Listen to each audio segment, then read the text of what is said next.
playClark, controversial play was clearly a pass interference. 105, Ryan Clark reacts to the NFC Championship Game's controversial ending, saying that Nickell Robey-Coleman should have been flagged for pass interference.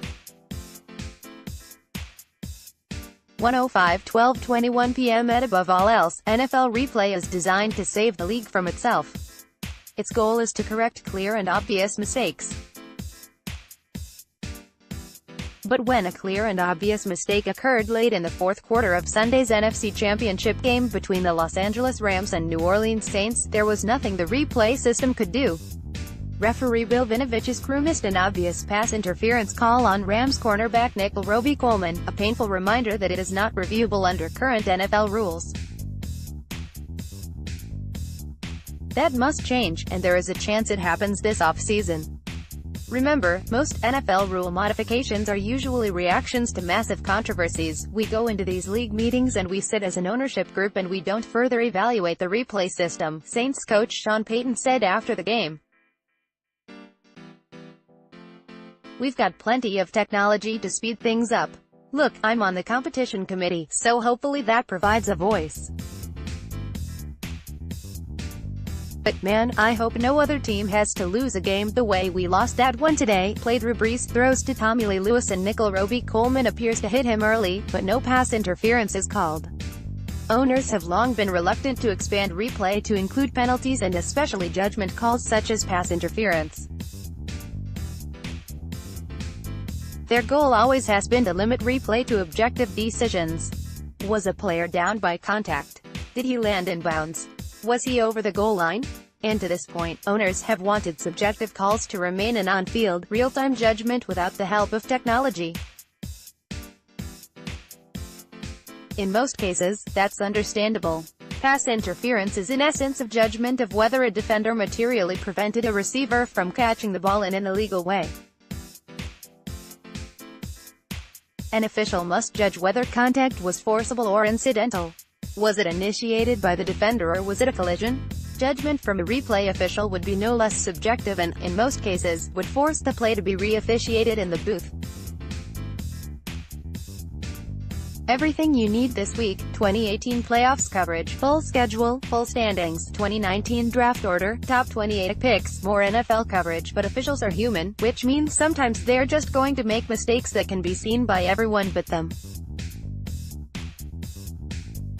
Longtime NFL coach Mike Holmgren, a former member of the competition committee, famously favored replay because it could correct mistakes that 50 fans in a bar could easily identify.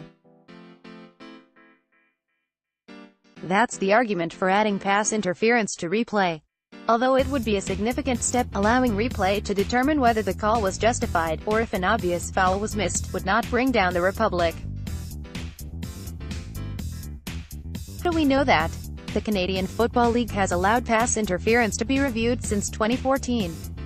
Last time I checked, the league was still in business. The CFL has adjusted the rule a few times based on experience.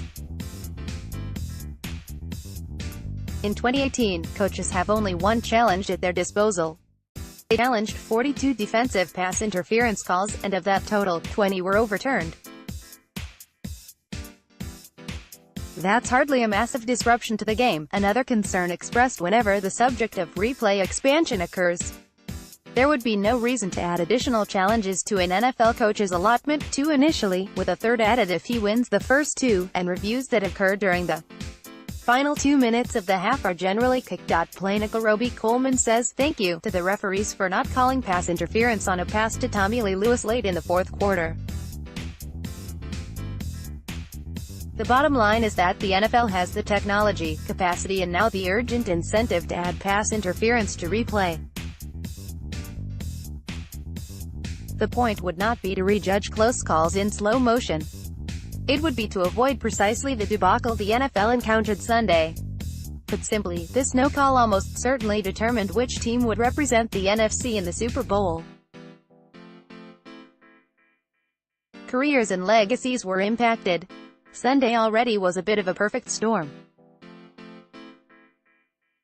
Vinovich's regular season crew threw the fewest flags per game, 13.1, in the NFL, and generally speaking, postseason crews tend to allow much more physical play in the defensive backfield. chances are that this type of situation wouldn't arise as much as traditionalists might fear. But there has to be a safety net for use in emergencies to maintain credibility and faith in the outcome of NFL games. The infrastructure already exists. Now the NFL must find the will. If Sunday's debacle won't spur it, what would?